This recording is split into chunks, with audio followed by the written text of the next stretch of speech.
Hey collectors, thanks for watching. Welcome to my live stream. I am the collector of coins, and what we're doing tonight is we're going to be helping collectors like you yourselves with the coins that you need to fill up any albums that you have.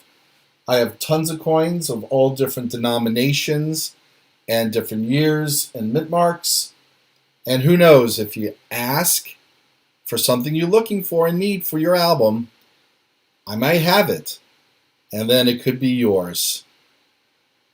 That being said, I also want to draw your attention that I have established a community that you can join where you can get perks. Some of the perks include members-only videos, access to early videos, a free Hide Your Change I'm a Coin Collector sticker, very similar to what you see on that in the t-shirt that I'm featuring. I'm also have that t-shirt is also available for purchase. I'll provide the link to both in the chat in one moment. In the meantime, I hope you can get settled. Go get yourself something to drink. Feel free to chat something to say hi and let me know what you're looking for. All right. With that, what I thought I would do is just give some narration on some of the coins that I'll be showing that I have today, and we'll talk a little bit about the history of the coin and some facts about it. All right, so what you're looking at is right now a reverse, which is the tail side of a coin of a Barber or Liberty Head $50. This one comes out of Philadelphia.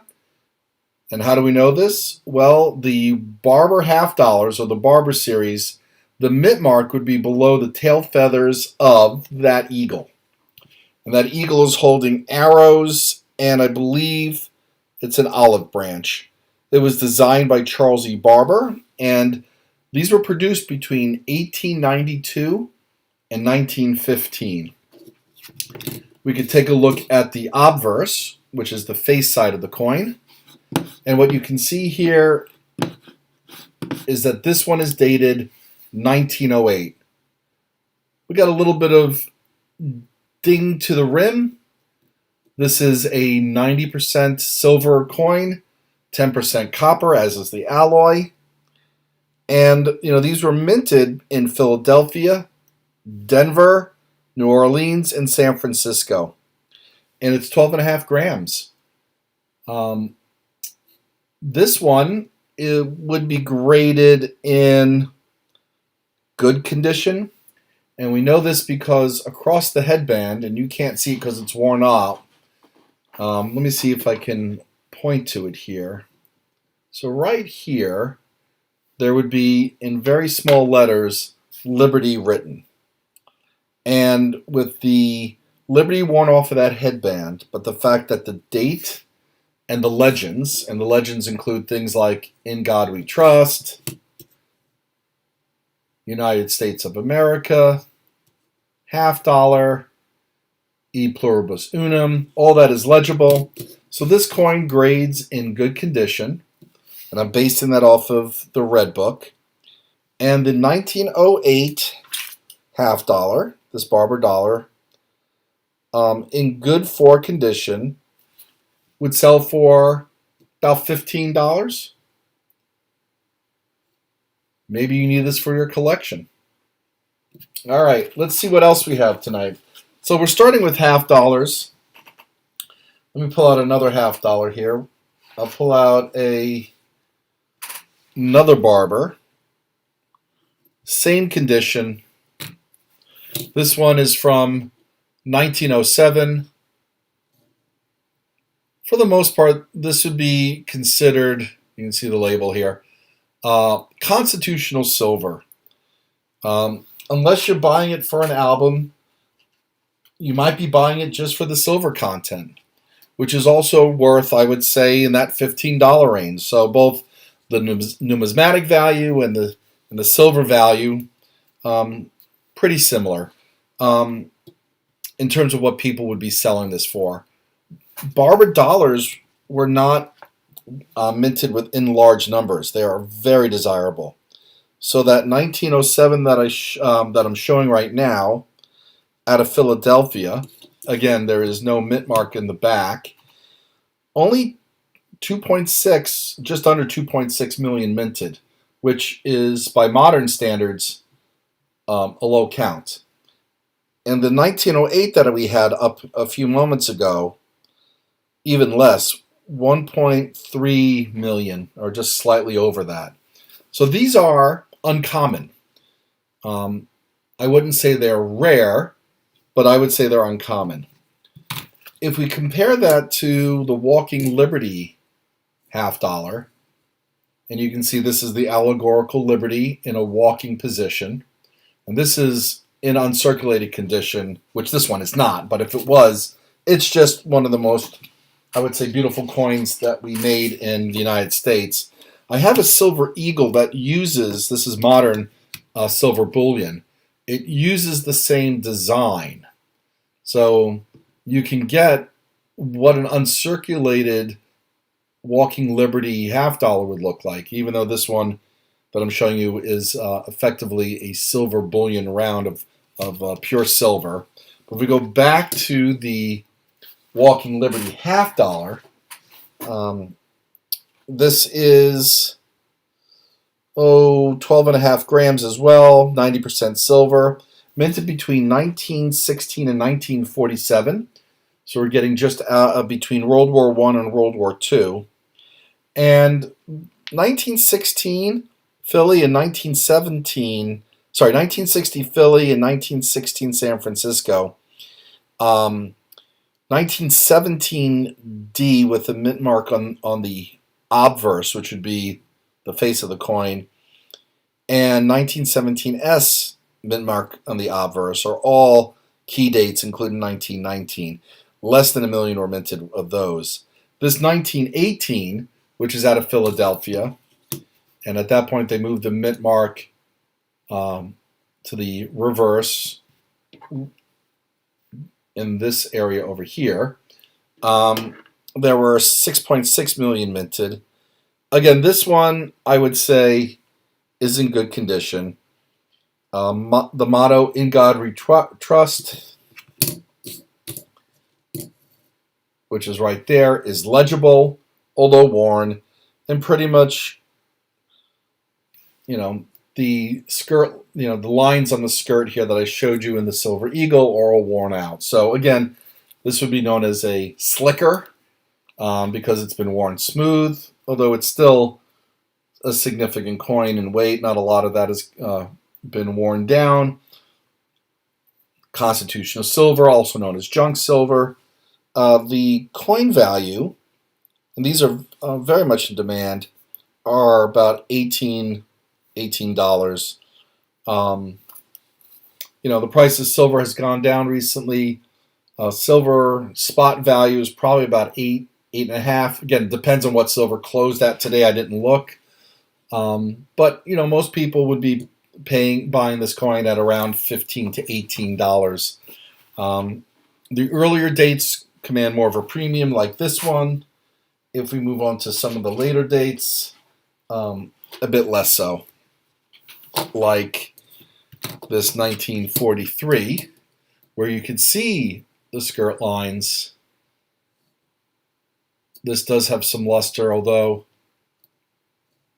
I don't think cleaned. Sometimes hard to tell because you can see some of the dirt behind the date. But this one, you can see the mint mark. Move my hand. Well, let's zoom in a bit so you guys can see it a little bit better. Try to get some more light on us. And refocus. Okay, hopefully you can see the mint mark. Try to get as much light on there. S for San Francisco. And that is right over here. All right, so this coin let's see how many were minted. I gotta look this up. Of course, I don't have all the mintages of every coin memorized.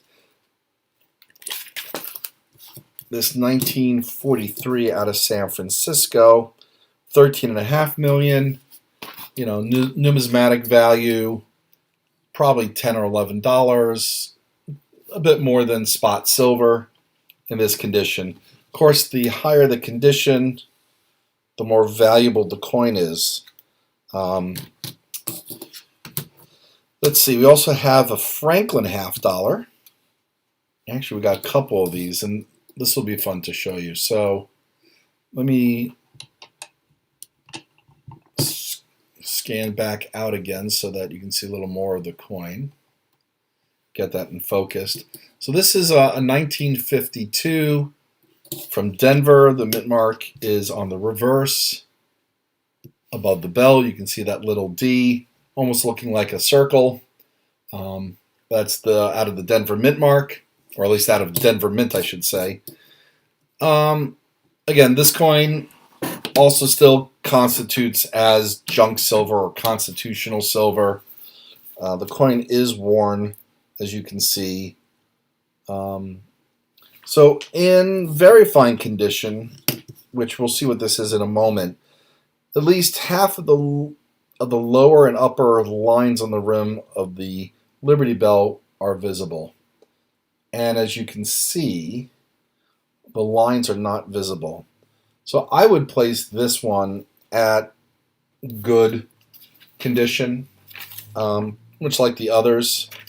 And in this condition, again, you're looking at silver price, 1952D, over 25 million produced, just to give you an order of magnitude compared to the million or two of the Barber series.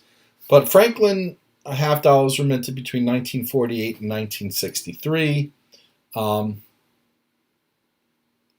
Less than the typical 25 years that is required by law at the time. We were changing designs every 25 years. However, President Kennedy's assassination changed that, and they immediately produced a Kennedy $50 in 1964. We'll show a better condition Franklin. This is 1963 out of Denver. And you can just tell the difference. You can see the lines on the bell. And so this one, I would say, is in very fine condition. Not top condition. It's a circulated coin. They're fun to find in coinroll hunting. I think I said 63D. Yes, in which case 67 million were produced.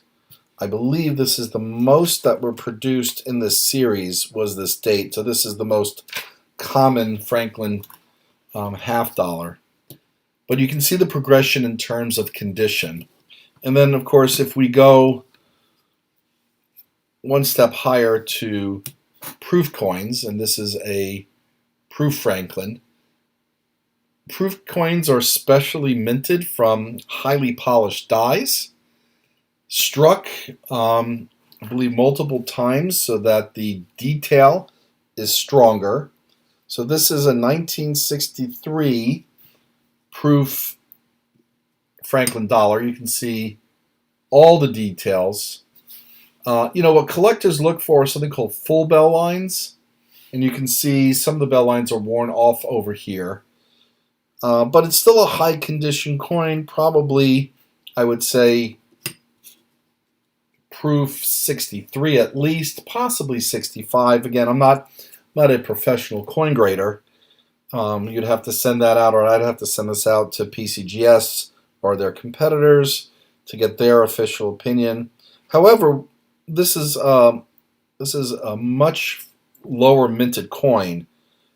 These were, let's see, there's just over 3 million of the 1963 proofs that were minted, making this coin worth a premium, at least $25, if not a little more, possibly $30.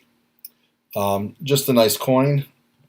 Listen, I think they're all nice coins. I think the designs that we have on these are nice because of the historical stories behind them.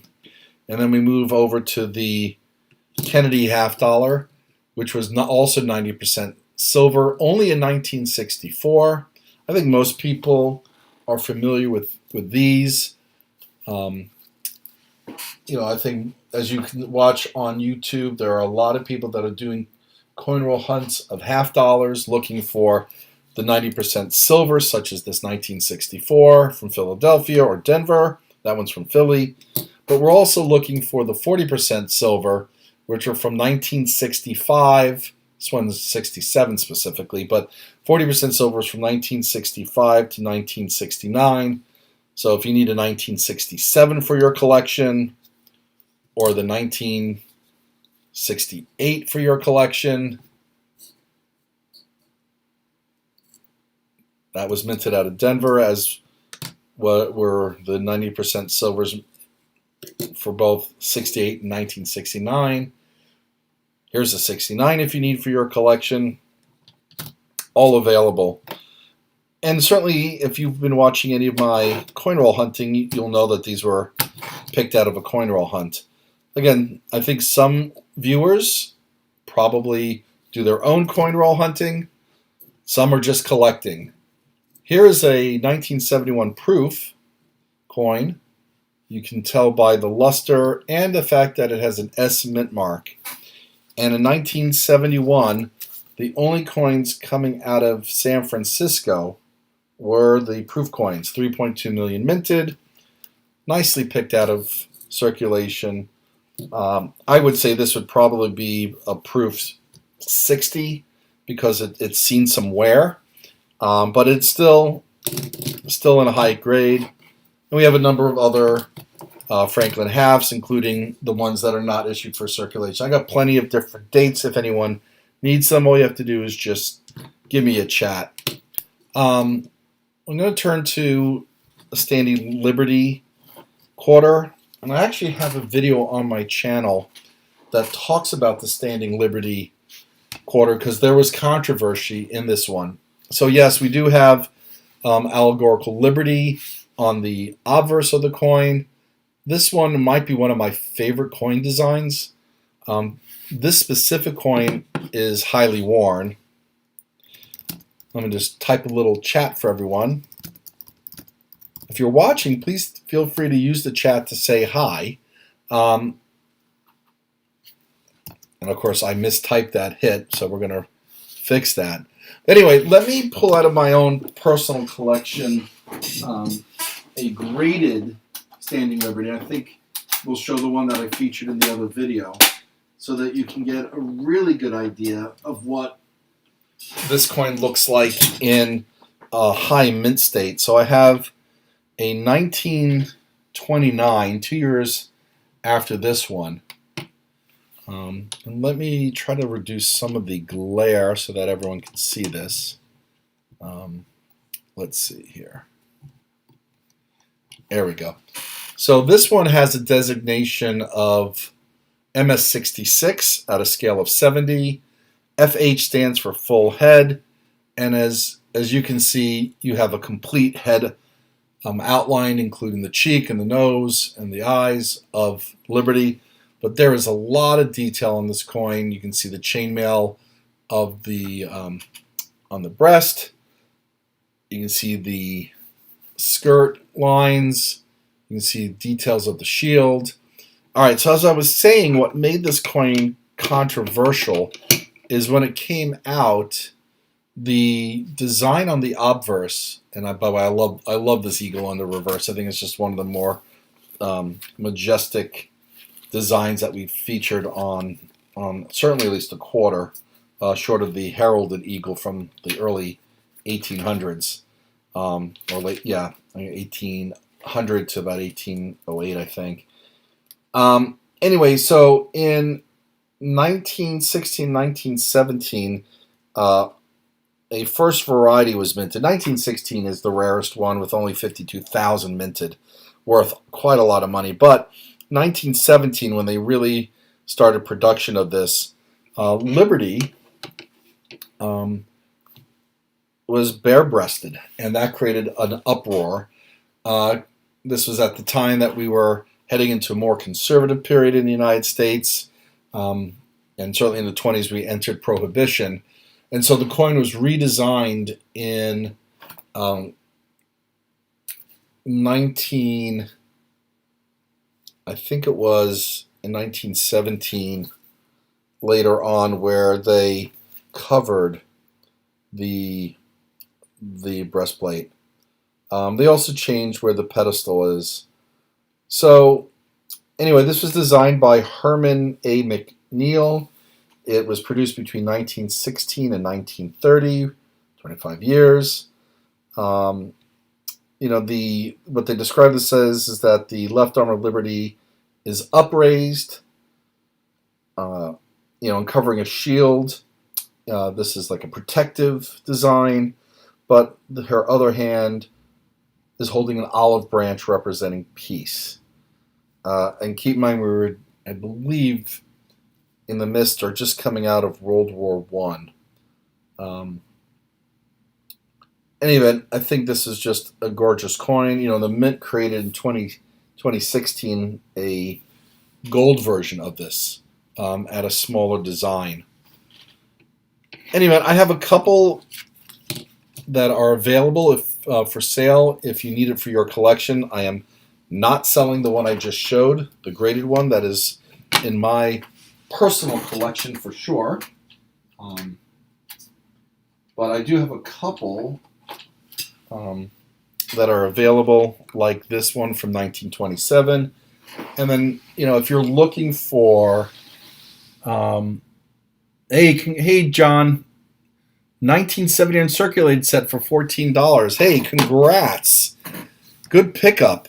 So now the key question is, what grade is that half dollar? Do you think it's MS66, MS67, or as you know, if it's MS68, it could be worth quite a bit of money. That is a gamble for sure, setting out to get graded. Very curious as to what you thought the one that I found out of circulation would grade for. I was thinking probably more like MS64 or MS65 at best. But again, I'm not an expert. I haven't been deeply trained in grading at those finer differences between 64, 65, 66. But that's great. Yeah, probably MS63. Yeah, I would say so as well. That mine was probably in that range. Ambitiously, one's eyes could certainly say, "Oh, gee, I hope and maybe it looks like MS65."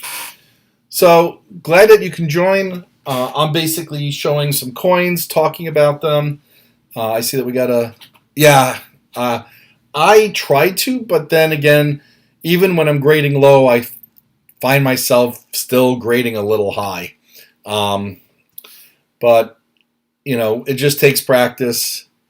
Yeah, that's a good point. No disappointment then. But then sometimes you wonder, and I have to ask you this, right?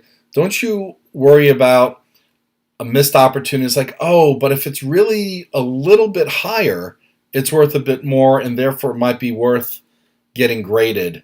That's what I always go through. I kind of hem and haw around that. I'm actually sending a few coins out to get graded shortly. Mostly the finds from coinroll hunting, or a few of the pickups that I feature in some videos. Anyway, if you're looking for any particular denomination or date for your albums or collections, let me know. I'm busy seeing if I have them and making them available for purchase if people are looking to fill gaps. It's hard to be patient coinroll hunting, trying to find everything. It's fun, but there's also a point where you just want to finish a collection. Let's see. So I got a whole bunch of different things. Happy to answer questions. Yeah, you know what? I do that too, but it's awfully hard to figure out. Do I send this into the pro? Am I sending in, like I talked about with the video of the 1987 half dollar that I found? Gee, am I sending in a coin that's going to grade low and it's not really worth paying the money, or am I, going to do well on this? Anyway, I'm really glad that you dropped by. Thanks for watching. Also appreciate your comments. on the videos. So, I have Mercury dimes here. I got Roosevelt dimes, as you guys know. I have a whole bunch of different nickels. I have cents. Actually, here, let me pull out. I got an error cent and some other things that are always fun to look at and talk through. Let me see if I can find that real quickly. And I also have a lot of the 1970 S's that what I'm hearing from dealers are people are having a hard time finding them these days. And, I always pull those out because I love the San Francisco ones. Oh, yeah, it's, what, I got the coin collecting bug when I was 8 years old, and I'm in my 50s, but I'm not as brave as you disclosing my full date because I'm largely in denial about that. Actually, I don't know if you saw, maybe you did, the video I just posted from a collection. Seated dimes. Good finds. Did you pick that up at a coin store, coin show, or off of eBay?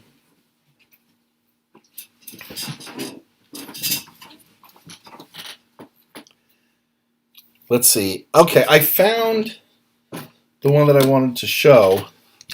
Let me just type this in, eBay or dealer. Okay, so I found this one in a coin roll hunt, but I don't think I was recording the videos. Oh, flea market, nice. I got to hit more flea markets. Sometimes they're hit or miss. Sometimes you'll find a good deal. Sometimes you just find a whole bunch of overpriced things that you can't resist. And for me, it's the latter. So, any event, 6 or 7 coin. Wow, what state is that? All right, so here, let me show you this 1959 clip planchet, which I found coin roll hunting before I think I was recording.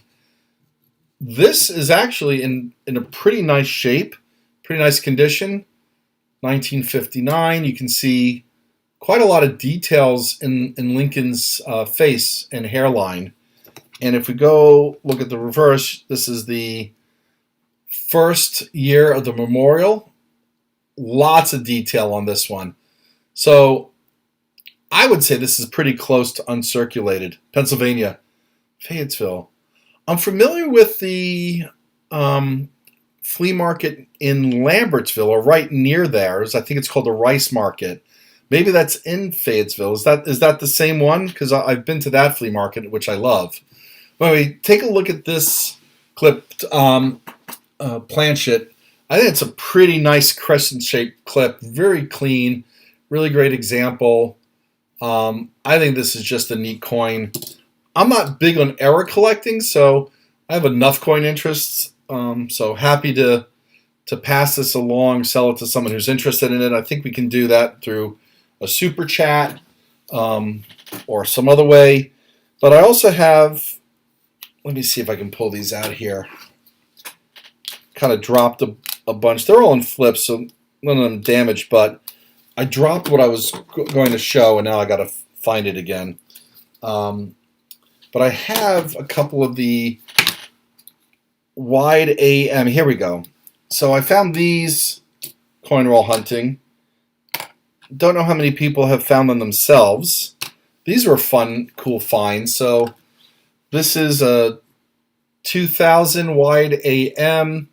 This is the FS01 901.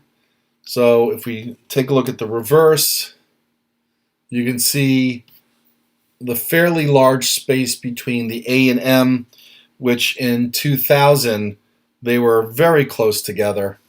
And I think this was I could be wrong here. I sometimes get this flip-flop based on the year, but I think this was the proof reverse that ended up being used in circulation, which is why you have this variety. I have 2 of them. I think they're in pretty decent shape. I mean, they are circulated, so you can see the contact marks. But for those that collect varieties or errors, this one's in a bit better shape. Look at that, the stubble on Lincoln there. That's quite a little detail. But there is obviously some rim damage, because that's what happens in circulation. But it still is a variety, and that was fun to find during a coin roll hunt. Yeah, proof reverse. Thank you. Oh, further down in Pennsylvania. I got to check that out. It's been years since I've been to Gettysburg. Love that area. I was actually in. Let me get another coin underneath the microscope so we're not looking at dead word here. All right, so we got a 1960 small date. Actually, let's show the one that's in better condition. It still has quite a bit of luster. And then we also have the large date. These came out of hunts as well. These were actually in really terrific shape. They actually came out of consecutive rolls, small date and large date. So kind of put them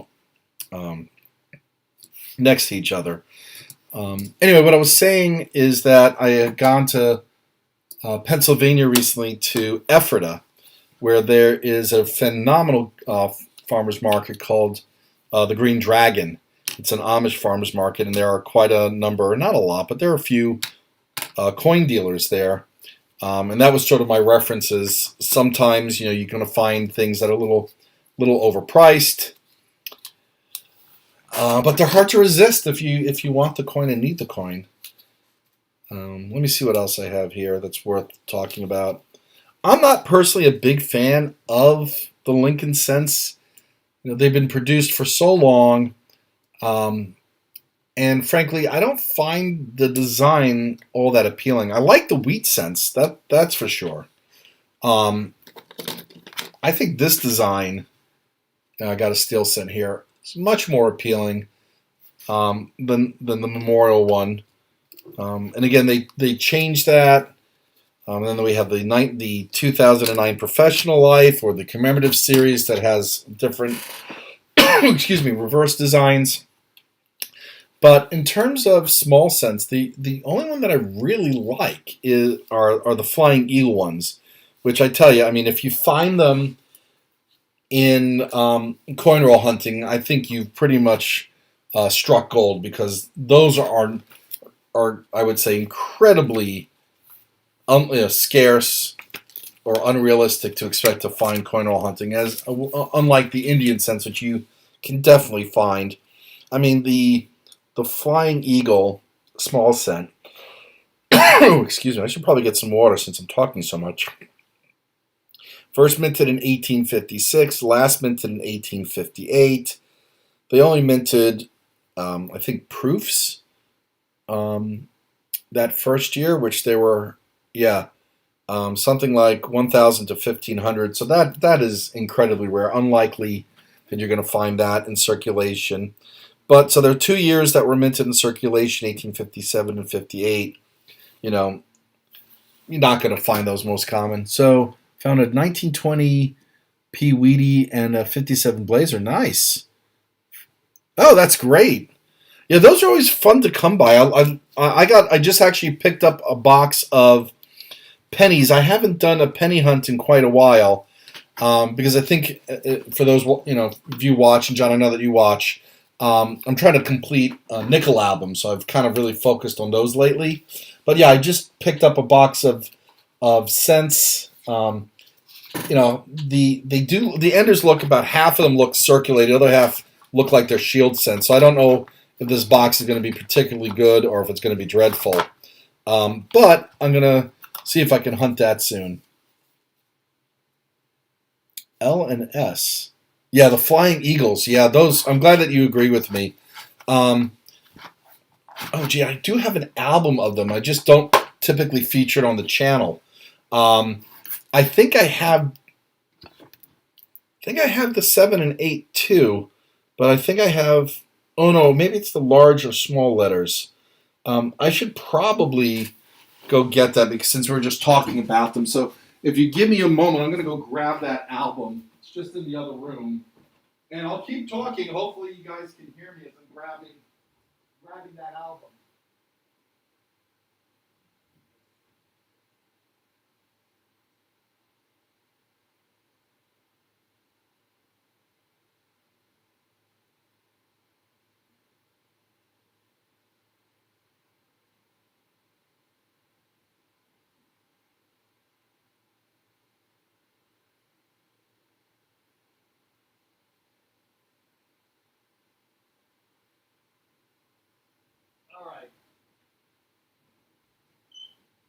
Sorry for the delay. Found that album. So, thanks for bearing with me. So here we go. We got Flying Eagle album. I know that's not easy to see because I'm not featuring a broad camera. Okay, yeah, I just have one. And it is the 1958 large letters. But, you know, I just love this coin. That's in good condition. Even in good condition, that's worth about 25 bucks. Let's see. You need more IPHs to complete the set. Oh, which ones? You need the key dates, it looks like, right? Wow. I am unlikely to have any of those. I need quite a number of Indian cents because it's not something. Again, I don't really focus on the small cents, but I do have between 1887 to 1909. I'm missing 7, and they are well. The last 3 are the key dates. Oh, semi-key dates in one case, key date in another. But yeah, I don't have a lot of these. Just never got into them. Just found some of the other stuff more appealing. But, you know, that being said, let's show a coin that most people don't see. I did feature it in the video recently that came out, I guess it came out yesterday, where I was helping another collector with their appraisal. Let's see. Ooh, nice. Yours is, only mine is in great, especially the 58s. Well, yeah. That's great. I mean, if you're a collector of them, of course you're going to get some of the higher end stuff. You know, I guess I have 2 types of collections. I have the circulated stuff, which I put in albums, unless it's a specifically an uncirculated pickup for an album. And then I have what I would consider my investment grade coins, which are MS65 on up, certified by PCGS. Anyway, so here's this 2-cent piece. Maybe this is actually one of the first coins I actually purchased, and I bought this as a kid. I was probably 9 or 10 years old when I picked this up. And for me, this was a big deal purchase because, you know, I was basically just on a very modest allowance as a elementary school kid, having to mow lawns. But this one, 2.8 million minted, probably worth about $15 in this shape. Again, highly circulated, not an investment grade coin. But I tend to collect different types. Like I would say, if I'm going to categorize myself, I'm a type collector. I'm interested in getting one of each type of coin. Even though I'm working on albums to try to grade, to try to fill them, they're not investment grade. They're just for fun. 63. Oh yeah, that's nice. Is that 1798 flowing hair cent? Let's show a picture of that from the Red Book. I'm into half cents. That's kind of, you may have seen that video. That's how I kind of got started. Coin collecting is my grandfather gave me an 1804 half cent. That's the oldest one I have. And it's the spiked chin variety. And as an adult, I sent it out to get graded, and it came back AU 50, I think. But yeah, so 1798 flowing hair. Let's see if we can get a good picture of it. So you said it was, large cent or half cent?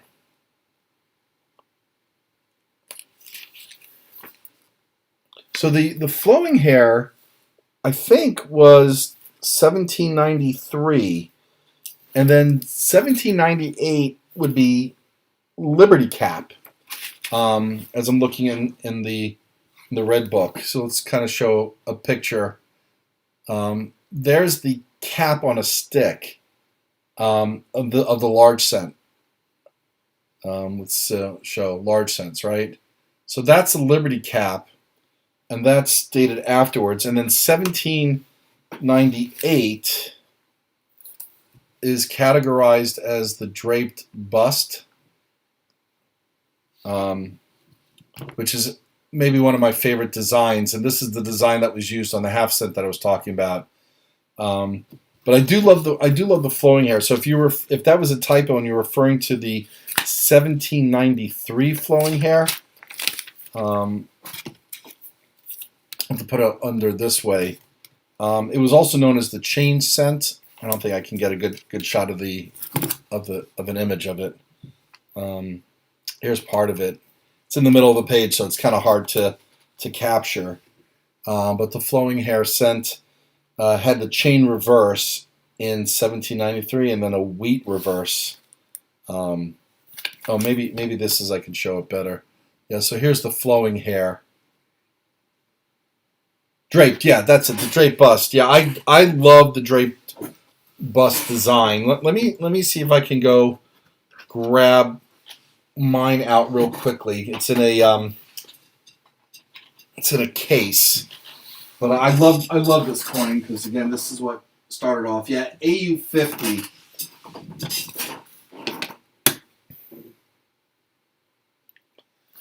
So yeah, here's the half cent, 1804 draped bust half cent. You can see this is the spiked chin variety. AU50. Yeah, this was the first coin I was ever given. Series 3, coin 4D. So we're really early into American history here. Much like that flowing hair that you have, that draped bust that you have from 1798. You know what I like thinking about, and John, I wonder if you're the same way, but in 1804, Thomas Jefferson was still alive. And it's fun to think that this coin could have been in his pocket. You know who else was alive then? Napoleon Bonaparte. Now, clearly, this coin would not have been in his pocket because he was in Europe, but that's when he was alive. And this 1804 half cent, just over 1 million minted, and they had a number of varieties. And your 1798 draped bust, large cent, only had 1.8 million minted. Those are scarce. I think these should be worth a lot more, given the low mintage and the historical significance, because this is when our economy was just starting and the U.S. Mint was just really getting established. But these are just, I think, really cool coins to own. I love this coin. I mean, the details for the age are just wonderful. And boy, I was very surprised at the high grade when it came back from PCGS. I, growing up, self-graded this at EF40 or EF45. So I was pretty close, just a notch down.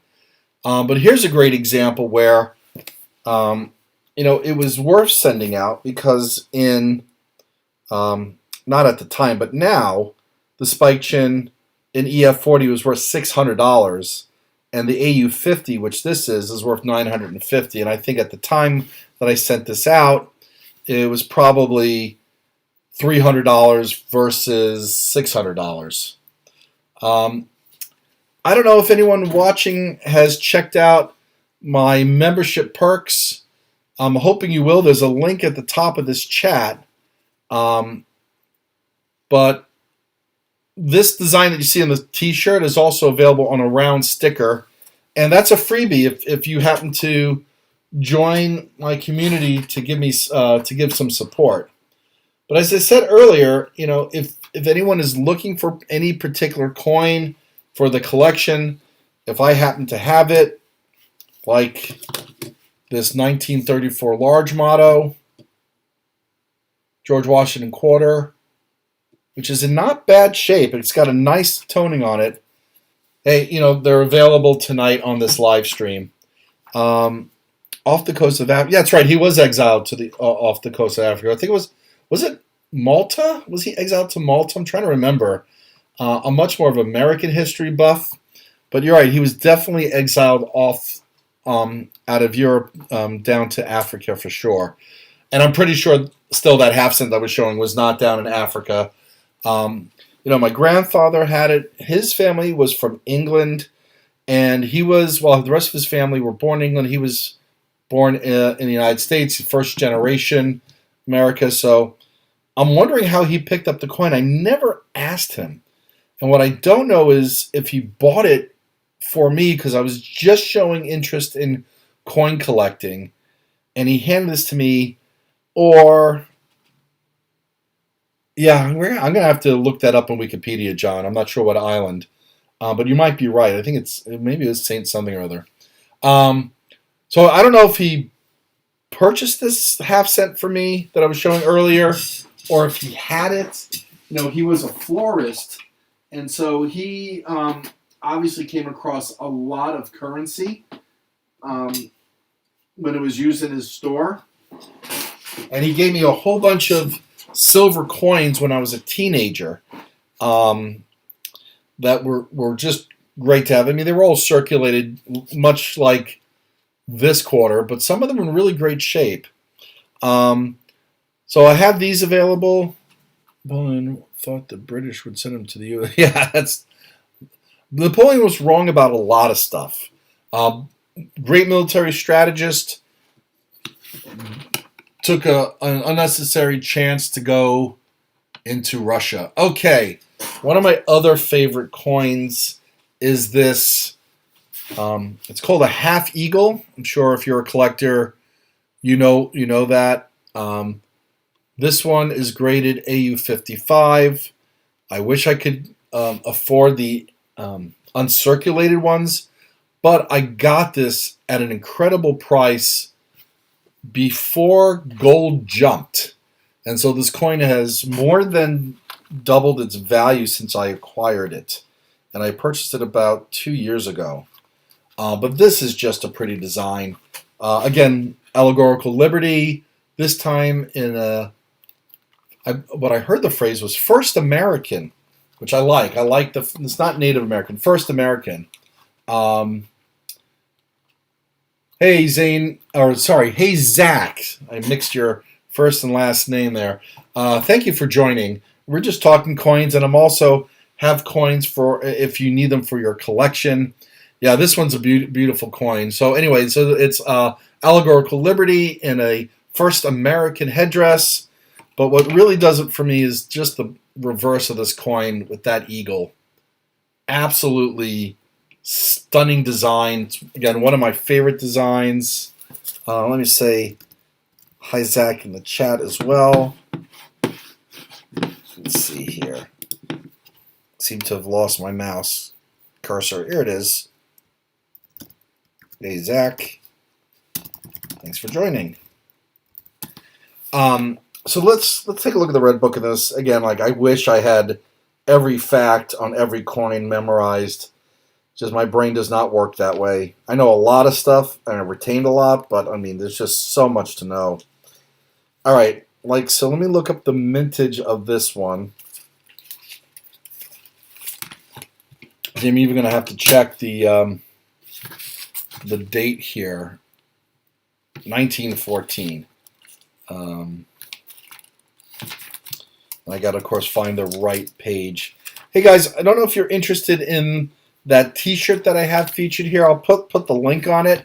It's just fun to wear at a coin show or a coin club. Yeah, this 1914. This is what blows my mind. 151,000 minted. Not a lot.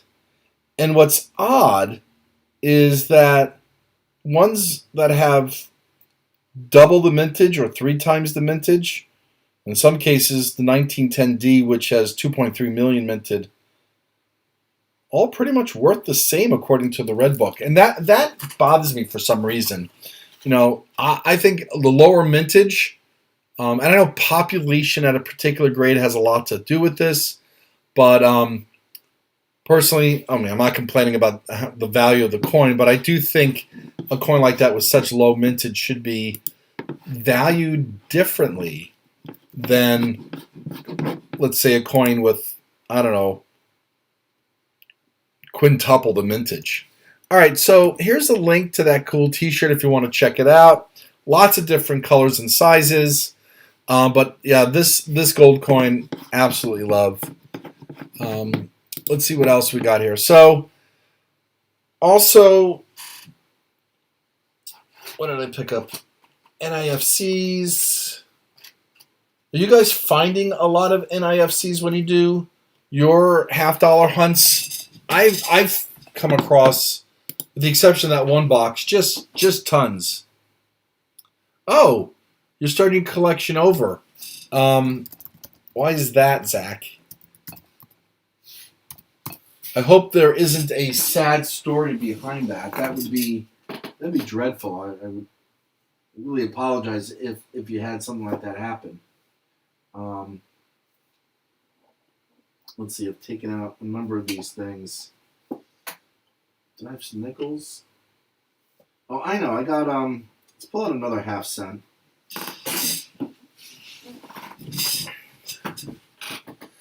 Oh no! So there is a sad story in that. I'm really sorry to hear that. Did they not realize its value or significance? And hopefully, if they did dispose of it, which I'm sorry that they did, but if they had, really hoping it got into a collector rather than being dumped back into circulation. As much as I love finding coins in circulation that shouldn't be, it's a little heartbreaking, pulling out, like I did in the dime series, proof dimes, because that means someone did a collection dump and didn't know what they had. You can't get. I'm having trouble getting boxes too, but luckily my banks have been pretty good at giving them. We do a lot of trading around, so as long as they have them available and they will order for me, I do have enough coming in from time to time. All right, so we got a 1809 classic head half cent here, 1.1 million minted. Sorry, Zach, that's a shame. This one is also AU50. I just kind of like the idea of trying to get each type of half cent all in the same grade as the Drake bust one. Don't know why. It just kind of felt appealing having all in the same grade. Like I said earlier, I'm a type collector. I don't find this coin nearly as attractive as the Drake bust. The reverse design is very similar. The obverse, it's okay. I mean, I think this design looks a lot better in silver, and I actually picked up a silver dime with that design on them. And even, I worry about, Zach, since you mentioned, I worried about my kids when I'm no longer of this earth, as they say, dumping my collection and not knowing how much it's worth. That was one of my motivations for starting this channel. I tried getting them into coin collecting when I was younger. I'm sorry, when they were younger. I was younger too, obviously. Got a penny album and state court album for my son. Went to a local coin store, and we actually completed a Franklin $50 collection, all circulated. But it was fun doing that with him. However, it never seemed to really click like it did with me. It's not something he really got into. And of course, my daughter, who's a few years younger than my son, felt left out, and so we started a Franklin album for her, but she was not really interested. It was sort of like one of these Me Too situations. Anyway, Zach, getting back to you, as you're redoing your collection, are you collecting anything in particular? Are you working on an album? Are you looking at only graded coins? What have you found yourself really focusing on? I personally find it hard focusing on one coin at a time. I just like them all. But just, what are you into? Kind of curious there. And with that being said, as I'm waiting for Zach to answer, because I think there's obviously a delay in the stream, I'm going to pull out a few other coins that are graded that I am selling, and these are the, I guess we should say, infamous coins that came out of the eBay roll, the scam roll, and I know I got a lot of hate comments on that, as if I had no clue that I could get scammed off of eBay. That was kind of not the point. Yes, I was angry. No one likes getting scammed, and no, I wasn't surprised, but I was still certainly angry. But that was also mainly for education purposes as well, and some degree of entertainment. Now, this is one of the reasons why I sent them out to get graded. Here's one of the ones that were graded: 1898 New Orleans, MS63. Sure, I'm disappointed. Sure, in hindsight, I see the wear right above the ear, and of course, at the time, I didn't. Let's see. Oh, you're working on 2 sets of old coins, one for you and one for your niece. Nice. Oh, congratulations on your niece being born this year. Yeah, I love Pennsylvania. I get there from time to time. Oh, he's doing a Coinsomniac stream later. Cool. I got to check that out. But yeah, so you're focusing on 2 sets of coins. That's cool. So listen, if you're looking for anything in particular, any date and any variety, like I said, if I have it, we certainly work something out. So any event, so luckily the Morgan dollars in the past 2 years have gone up in value. So whether or not it kept up with inflation, I think it's done a little bit better than inflation. But I got a bunch of these that are for sale. And I don't know what you guys' thoughts are on somewhat novelty type graded coins. This, let me show you. I got this one. Now I just got to come find it again here. Sorry for the dead air. Here it is.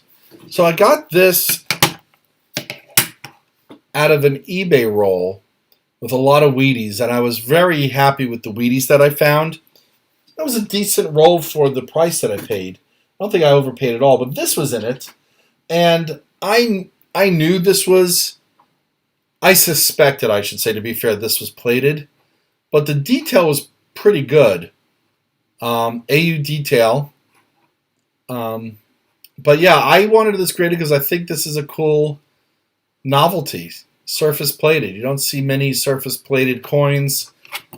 I just really thought the reverse was great. Yeah, you know what? One would argue I threw money out, but I had vouchers as a PCGS member, and I was sending a bunch of other coins to get graded, and I had one more voucher left, and so I just put this in just for fun. Hunter, the Parmesan cheese expert. I want to know more about that. Do you have a channel talking about Parmesan cheese? Do you go on cheese hunts? I don't know if that's even a thing. Let's see what else here. I got a number of. Oh, this is cool. So I got 1964 MS full bell lines that I'm selling because I actually purchased for my own collection higher grade. I think I got a 66 full bell lines, but let's take a look at the full bell lines. Now, I'm assuming they're really focusing on the bottom bell line and not the one across the, I guess, I've got to point to it here. Not this set here, but the ones on the far bottom, because I see it fades out. But I do think things like full steps, full bell lines, full bands, split bands are a bit challenging to collect. And even though if you're a registry, a PCGS registry set collector, you're going for obviously those things that get the highest grade. If you're competitive, marginally competitive. But aside from that, I mean, if you're just collecting recreationally and not for investment, who cares if it's full bell lines or not? I think eye appeal is really what to really go after for a coin. And you can find an uncirculated coin with just dreadful eye appeal, or you can find a AG coin that has eye appeal better than an uncirculated one. You not to subscribe. You do got subscribers, but I don't post videos. Well, okay. I wonder what they're subscribing for. Maybe it's just because you're an expert. I think that's cool, by the way. Any event, so here's one that it depends. Do you like highly worn coins? This is about good. This is as worn as you're going to get. 1911S. So why did I get this graded? Well, low mintage. Like I said earlier, I really like really low mintage coins. The 1911S, under $1 million, 988,000. Does the grading make it worth more? Yeah, I would say so, because one, it's been certified as not being cleaned or altered or damaged. You know, $30 not graded, maybe $60, $70 graded for the right buyer. So, and you have all the fillies I need. That's funny, John. All right, so the other thing I wanted to share, and I mentioned it before, is in addition to the t-shirt, and hopefully you're all mulling over the high fashion t-shirt, is the perks if you join my community. I'll just provide a link. Like I said, there's member-only videos. There's a bunch of perks. Feel free to check them out. But we've been live for an hour, and this was my very first live stream where I'm talking and interacting with other viewers. So, one, I just want to say thank you guys for joining and hanging out with me. Two, I really appreciate you subscribing to my channel if you already do. And I'm hoping to do more of these streams as I hopefully begin to build up more subscribers and more content. That being said, you can see the link if you need a coin for your collection. Up top, feel free to mention it. You can certainly shoot me a private email if you want. My email is posted on my channel if you go to About. If you don't want to publicly air out stuff, which I can totally understand and respect. And with that, I think we are going to, let's see, you buy graded, probably only grade errors and varieties. Yeah, you know, I'm sending out, John, before I wrap this up, I'm sending out the 1934 small model because I think it's in really high grade, and that's a variety that has some value if graded, and the 1939 DDR Jefferson nickel, and then the cap bust dime with low mintage.